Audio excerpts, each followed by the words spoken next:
عبد الوہاب نے بیان کیا، کہا کہ میں نے یحییٰ سے سنا، انہوں نے کہا کہ مجھے عمرہ نے خبر دی، کہا کہ میں نے عائشہ رضی اللہ عنہا سے سنا۔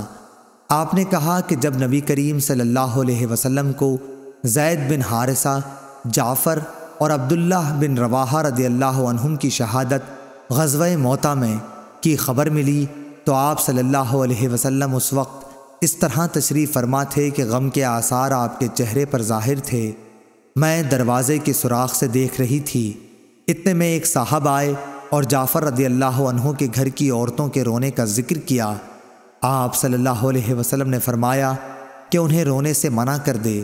وہ گئے لیکن واپس آ کر کہا کہ وہ تو نہیں مانتیں۔ آپ نے پھر فرمایا کہ انہیں منع کر دے۔ اب وہ تیسری مرتبہ واپس ہوئے اور عرض کیا کہ یا رسول اللہ صلی اللہ علیہ وسلم، قسم اللہ کی وہ تو ہم پر غالب آ گئی ہیں۔ عمرہ نے کہا، حضرت عائشہ رضی اللہ عنہا کو یقین ہوا کہ ان کے اس کہنے پر رسول کریم نے فرمایا پھر ان کے منہ میں مٹی جھونک دے۔ اس پر میں نے کہا کہ تیرا برا ہو۔